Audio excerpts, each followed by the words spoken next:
month before the Democratic National Convention was expected to nominate him, President Biden has dropped out of the presidential race. 6 News reporter Naomi Hilmer learned what delegates are now expecting at this year's DNC and how Biden's decision will impact the upcoming election.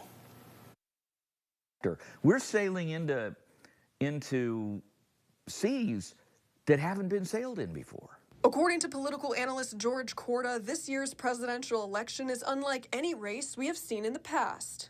It created this really kind of unprecedented situation where the sitting president of the party in power has been effectively forced out by his own people. Shortly after Biden dropped out, he endorsed Vice President Kamala Harris. But with the Democratic National Convention approaching, Korda says choosing a presidential nominee could be difficult. So they're going to go into the convention. Biden's going to release his delegates. Who are they going to go to? Whether they're going to all go to Harris is a completely unknown factor. However, the Tennessee Democratic delegation has already pledged their support to Harris. And Tennessee was the first delegation in the whole country. It just happened to work out that way, that we had a meeting scheduled right after we got that news. They believe Democrats will be united in their decision. We have to unite. We have to unite to have a common goal of fighting and working for the American people. It's more than just an election, and I think people know that, and I feel like especially young people. I'm the youngest delegate in the Tennessee delegation.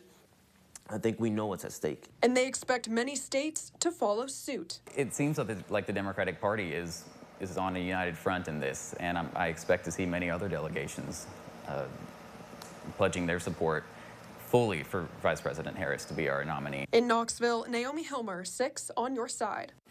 The Democratic Party will officially announce its presidential nominee at its convention in August. And as Naomi mentioned, Tennessee's Democratic delegates are some of the first in the country to formally endorse Vice President Harris as the nominee for President of the United States for the Democratic Party, even though she's not officially the party's nominee yet. And when asked why, delegates argued that while it's possible someone could step up to challenge her, they say Harris is qualified for the job. People are familiar with her, and the infrastructure of the Biden campaign can easily be transferred over to her campaign.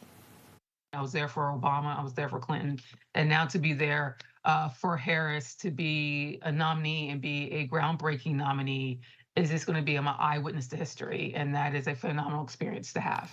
Meanwhile, Tennessee's Republican lawmakers are calling on President Biden to step down immediately, arguing if he isn't fit to campaign, he isn't fit to be the president.